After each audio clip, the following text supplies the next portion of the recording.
मंगलमय चरित्र।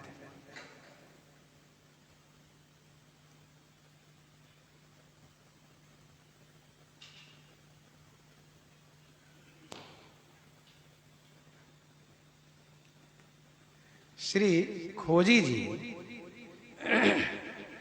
बालापन से ही संसार से वैराग्यवान होकर के भजन भक्ति में लीन रहने वाले हुए, संतों के प्रति सहज अनुराग रखने वाले हुए, होनहार बिरबान के होत चीकने बात।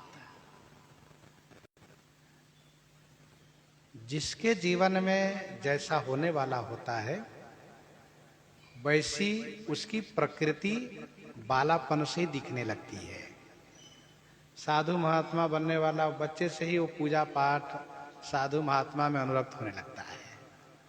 घर के लोग समझ जाते हैं कि ये बाबा जरूर बनेगा लगता है, और भले ही रोकने का प्रयास करे पर वो रुकने वाला नहीं होता है। तो श्री खोजी जी के, चतुरदास जी के अन्य भाई सब घर गृहस्थी करते थे और ये भजन भक्ति पूजा पाठ में लीन रहते थे, साधु महात्माओं के संग रहते थे।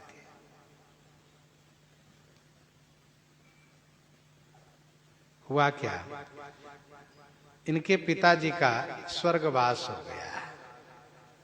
इनके पिताजी का स्वर्गवास हो गया तो इनके भाइयों ने कहा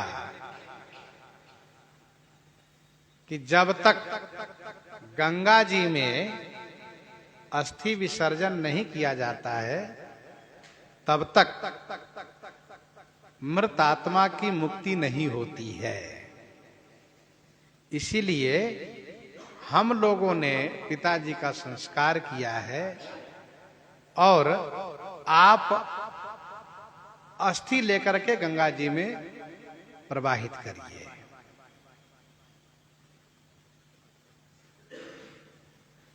तो पिताजी के ऋण से आप उऋण हो जाइएगा, पिताजी के ऋण से उऋण हो जाइएगा।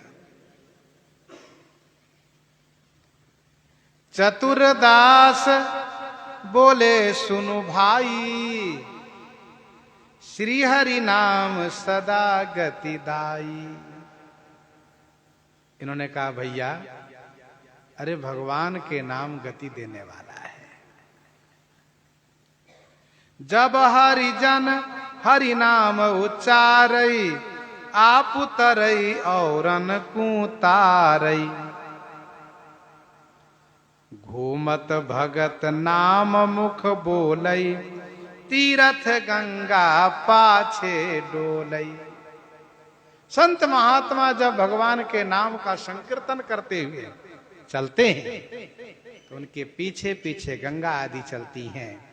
इसलिए मेरा कहा मानो भैया, यहीं पर संत वैष्णव को प्रसाद पवाओ, इसी से पिताजी की मुक्ति हो जाएगी, सदगति हो जाएगी। तो भाइयों को इस बात पर विश्वास नहीं हुआ।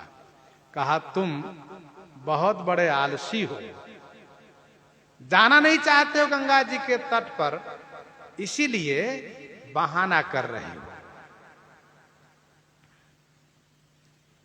सच्चाई तो यह है कि भगवान की कृपा के बिना ऐसी बुद्धि जीव में आ भी तो नहीं सकती है। भाइयों ने दबाव बनाया कि ये आपका काम है, अस्थि लेकर गंगा जी में पधरा कराओ।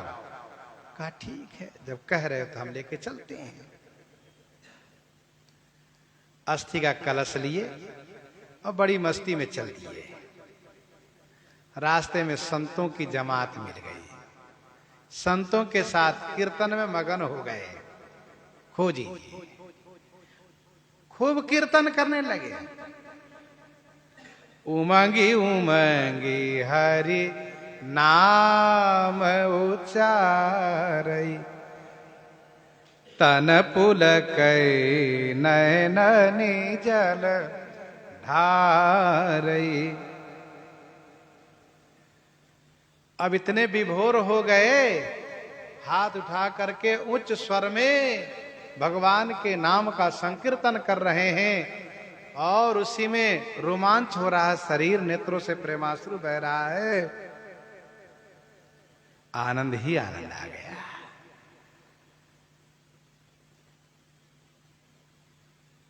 इसी बीच रास्ते में कुछ देवियों का दर्शन हुआ। जो देवियां सोने के कलश में जल भर करके सिर पर रखी हैं और वे चल रही हैं। उन देवियों ने इनसे पूछा, चतुरदास जी कहां जा रहे हो?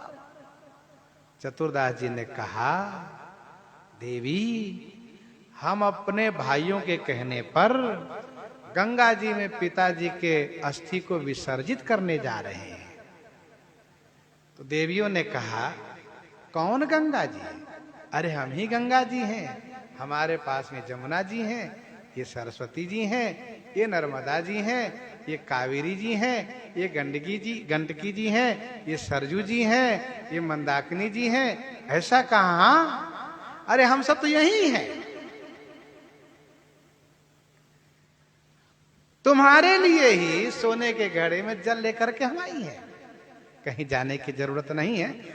अब इसी में अपने पिताजी का अस्थि को डाल दो, स्नान कर लो।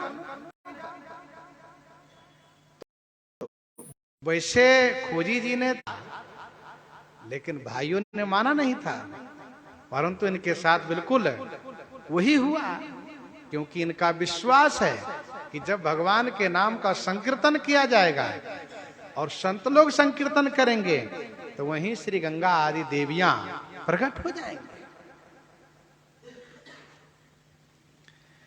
फिर तो चतुरदास जी ने वहीं पर एक घड़े में अस्थि विसर्जित किया, दूसरे घड़े से स्नान किया और तीसरे घड़े लेकर के घर की ओर प्रस्थान कर गए। घर में आए, भाइयों ने कहा, क्यों गंगा जी से आ गए? कहा हाँ। झूठ बोलते हो, बताओ इतना जल्दी कैसे गंगा जी से लौट के चले आए? तो चतुरदास जी ने करना विश्वास, लो ये घड़े का जल है, यदि गंगा जल रखे हो तो मिला लो, न तो मंगवा के देख लो। और फिर श्री गंगा आदि सभी नदियों ने हमें रास्ते में दर्शन दिया है, उन्हीं की कृपा से ये जल लेकर आया हूं, लो तुम लोग भी पवित्र हो जाओ। जब इस प्रकार से देखा है कलश को, फिर सबने विश्वास किया,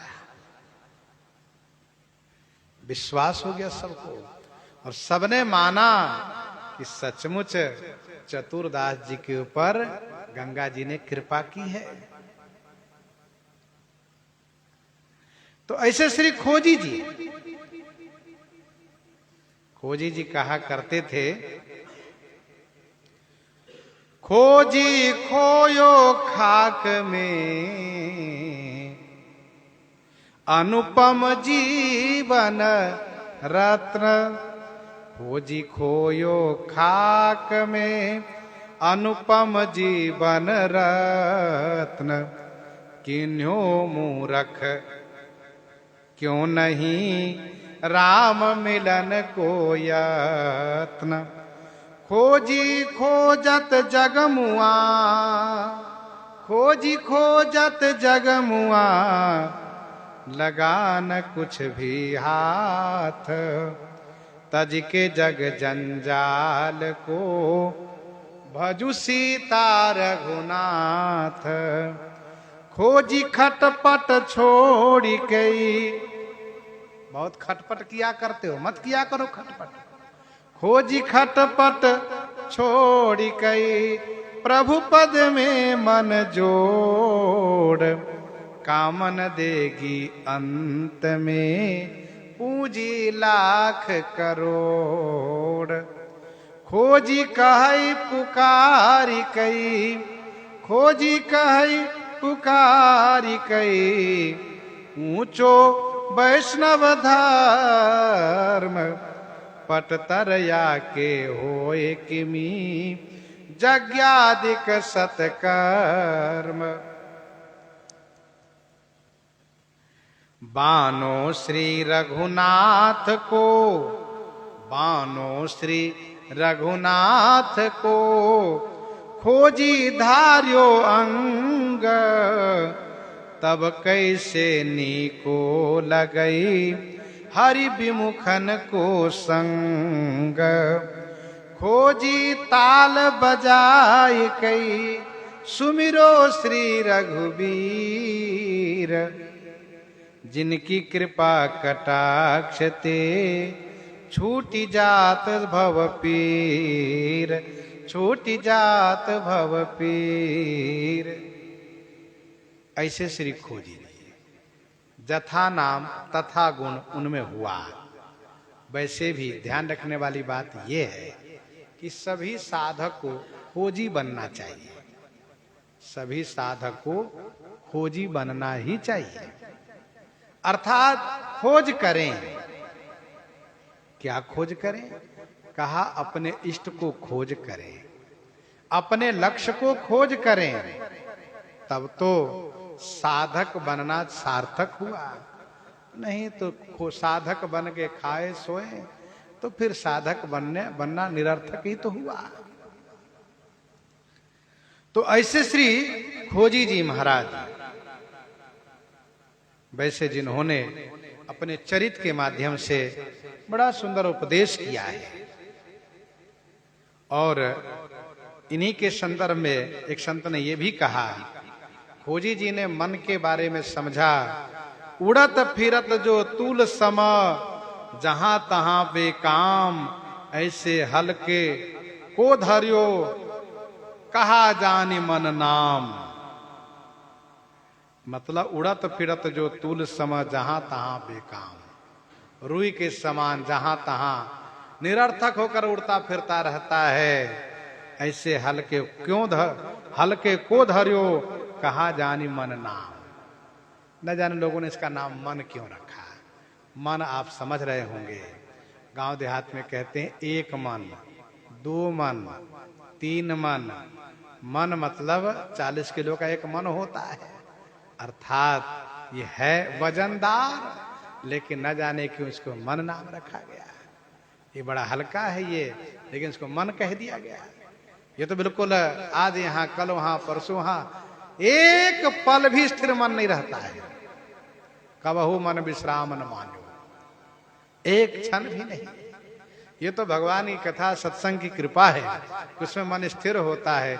वक्ता का मन स्थिर नहीं होगा तो प्रसंग प्रस्तुत करने में भ्रमित होगा वक्ता, श्रोता का मन स्थिर नहीं होगा तो फिर प्रसंग को समझ में नहीं आएगा। बाकी किसी भी काम में मन लगा को देखिए, मन स्थिर नहीं रहता है, तुरंत मन भागता है। तो मन हमेशा उड़ता फिरता है। इसीलिए स्वामी श्री युगलानंद शरण जी महाराज ने कहा, सहज सुमेर फेर करते जो ले उठाए प्रमाणो, चपला पवन गहे निज मुठिन को अचरज जनि मा जानो, रवि शशि घेरी करई क्रीडा को बाल सो फुरमानो, युगलानन्य शरण मन बस अति कठिन करन अनुमानो, मन बस करे सोई साचो शीर ताज सूर अविनाशी, युगलानन्य शरण माया पुनि भई चरण रज दासी। देखो भक्ति मार्ग में भजन करने में साधु महात्मा पूरे जीवन यही प्रयास करते हैं कि मन को स्थिर करो। मन को स्थिर कहाँ करो? तो मन को स्थिर ठाकुर जी के चरणों में करो। भगवान के चरणों में मन स्थिर हो गया, समझ लो काम बन गया।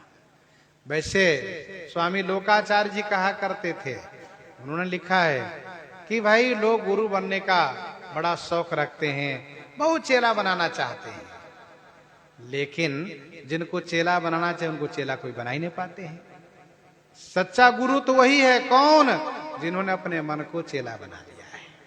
निर्मल मन अहिर निज दासा, मन ऐसा हो, मन ऐसा निर्मल भया जैसे गंगा नीर, पाछे पाछे हरि फिरे कहत कबीर कबीर।